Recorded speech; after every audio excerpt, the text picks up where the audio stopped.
from the media for a quick Q&A with our My Future You cast. We have a total of 5 questions. Our first one is from Neil Ramos of Tempo. Hi, good afternoon. My question is for Direk. Could you share a bit about the inspiration behind film and what made you decide to pick Francine to lead this film? Okay, regarding inspiration, naisip ko kasi yung kwento ko to noong pandemic. Noong lahat tayo nasa loob ng bahay.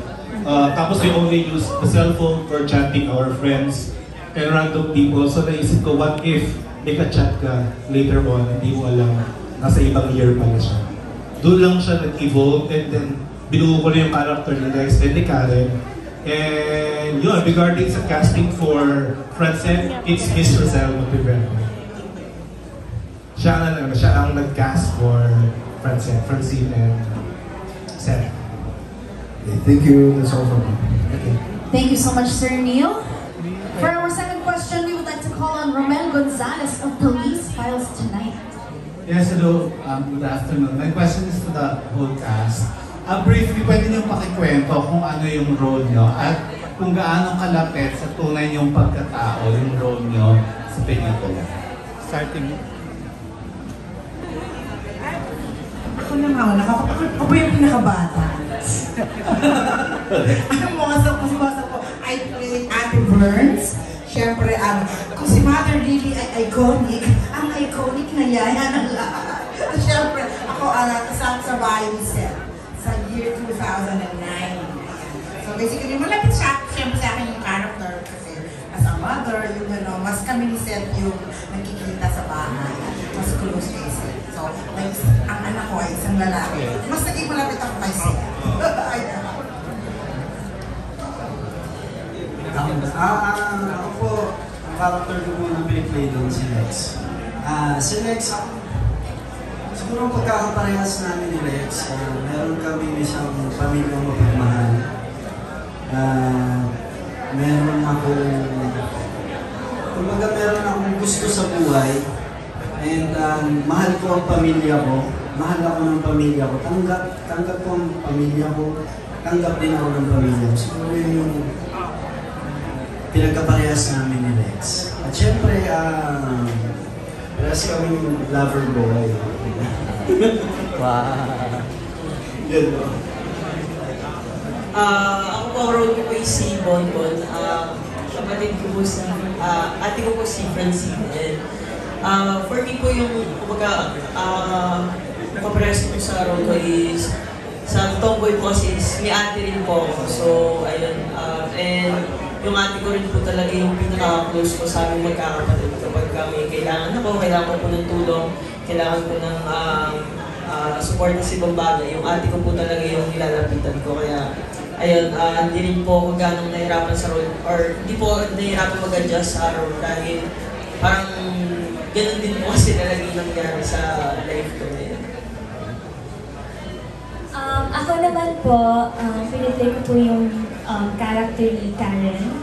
Ang masasabi ko po na pagkakapareho namin ni Karen is pareho kami perfectionist. Pareho kami perfectionist. Yung may pagkamatapang siya, and she's a very independent woman.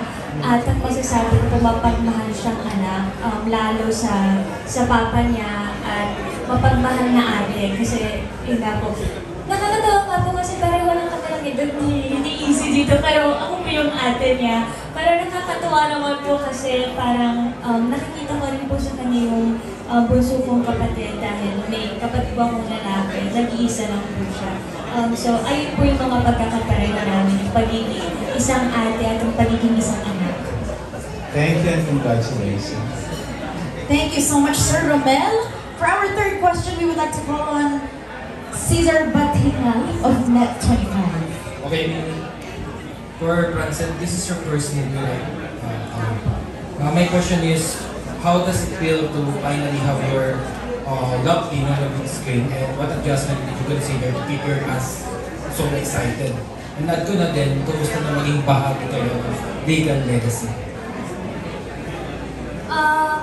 First of all po, syempre, considering na ito po yung first movie namin, on-screen pa, and hindi po namin nakakala na pagkakatiwalaan po kami ng Regal family. It's an honor po, sa totoo lang. Pero with all the excitement, syempre, kadugtong nun, konektado dun yung kaba. Pero syempre po with the help of Direk Chris, yung buong team, mas nababawasan yung takot, mas binibigyan nila kami ng motivation, and mas kada araw na nag-shoot kami ng movie, pinapa-realize nila na deserve namin yung My Future You. And parang nga po siyang gift for us, kasi nga po, ang tagal na rin na nagawa po yung script. 2020 pa po, so I think this is the right time for all of us din po, at siguro po para sa aming dalawa din set. And yung sa fans po, ano po yung tanong niyo po? Yung ikikit niyo yung fans na excited kasi this is your first thing in the film. Kung paano po sila excite? Sa totoo lang po, hindi rin po namin alam. Sa amin po, ito pong pelikula na to, yung pasasalamat din po namin sa pagsuporta at pagmamahal nila sa amin. Kasi grabe po sila mag-support sa amin at kung paano nila kami kinakamusta pag hindi nila kami nakikita sa TV. This time, parang it's a bigger gift for all of them. Kasi on-screen ako at sana magustuhan po nila ito kasi this movie is made with love and passion. Seth, is something to add? Yun. Sa mga nagmamahal sa amin, regalo namin ito. Regalo namin, regalo. Kasi kita namin na hinahanap nila kami, na sana magkameron kami ng proyekto. Pero sa amin naman, hindi lang ito basta ginawa namin na dahil may pelikula tayo talaga gawin natin. Ang emosyon na pinigay namin dito, especially kami dalawa ni Francine, yung emosyon na dito tayo matatandaan ng tao. Ito yung una natin palabas. Dito, maraming nag-aabang. Para kasi sa amin, hindi na kami gumagawa pampakinig lang ng pelikula. Ang sa amin, ito yung craft namin, passion namin dalawa, hindi lang basta, yes, may movie tayo. Hindi, sa amin sobrang bigat. Kailangan namin may mapatunayan. Kailangan namin mapatunayan na kaya namin mag-contribute sa isang pelikulang Pilipino, sa pamamagitan ng My Future. So, yung kaba, nandyan yan, hindi mawawala. Pero sobrang pagpapasalamat pa rin. Kasi, kinakabahan kami, pero ang naming tao na gusto kong supportan kami. Pinapalakas yung loob namin. And, mga taong tumulong para magawa rin itong buong pinagpulang ko. Siyempre, sa taas, laking pasalamat. Yes, and if I may add lang po, no, syempre po, napagaya po ng sinabi ni Seth, hindi namin ito ginagawa just because binigay lang po. Syempre, pinapangalagaan din po namin yung tiwala na binigay ng Regal sa amin, lalo ni Mr. Seth. So, yun po yung mga mas isa. Actually, yun po yung top priority namin, pangalagaan yung tiwala ng binigay. At mai-give back po namin ng maayos at sobrang pasal. Yun po. And congratulations once more. Congratulations po sa lahat. Thank you so much, Sir Cesar of Net25. For our next question, we would like to call on Nas Tavares of Pelikula Mania. Hello po. Paano mo na lang? Kay Easy, kay Director. Can you share lang po yung kamusta ang Francine, falling off and kamusta po yung chemistry? Alam mo, I love them pero kasi itong gwapong ito, first day pa lang, he's a very open person. Alam mo yan, they're all willing to learn eh. Si Franz, nung una ko siya talagang nakita ko sa kanya, focus siya sa ginagawa niya. Yung what they're loving people. And I love them both kasi talaga naman magaan silang katrabaho together. Walang etchos yan, anak. Alam mo yan. Actually, yung role ko, pero mas nakikita ko sila together. They talk, pinag-uusapan nila yung ginagawa nila, talagang nagtatanungan sila kung okay ba to, okay ba yung ganyan, or may mga biruan, gano'n. So, I think that they were able to pull it through. Bagay sa kanila yung My Future You. Saka talagang sobrang, I'm very excited kasi it's for them the film is for them. It's a different plot and twist. It's not only about teeny pop love story, no. Kaya talaga na, sino talaga yung may future? Yun na yun. Siguro same po nung sa kanya, kasi napansin ko rin po during taping namin. Kung maalala niyo po kanina yung scene na may video call po sila and mag-isa lang po si Francine. During po nung time na yun, nandun rin po sa mismong set si Seth para supportahan si Francine sa sa sequence na yun. Kaya doon mo po talaga makikita na hindi sila nandyan para lang sa work, kumbaga nandyan sila para supportahan din talaga yung isa't isa. Yeah, actually, susuportahan ko yung sinabi ni Easy kasi after our reading, first reading dito sa Valencia, kinausap ko silang dalawa. Sabi ko maraming eksenang mag-chat-chat kayo at mag-video call pero wala kayo sa camera. Can you support each other? Kahit wala ka sa camera, can you be behind the camera to throw your lines? Ginawa nila. Kahit wala sila sa shot, nandun sila to feed the lines of their character para gusto ko kasi mas normal yung reaction nila eh.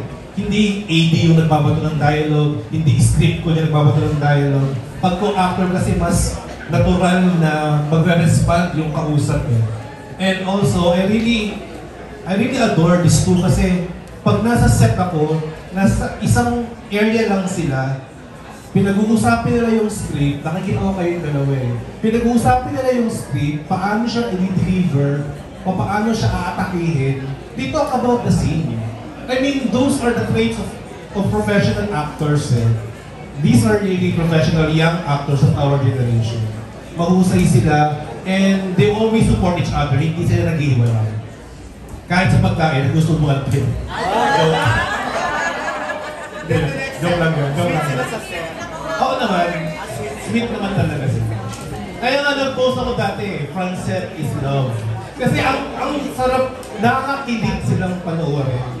As young actors, I mean, nakakakilig. Alam mo yung sa edad ko ito, 44 na ako, nakakita ko sila, naalala ko nung high school ako.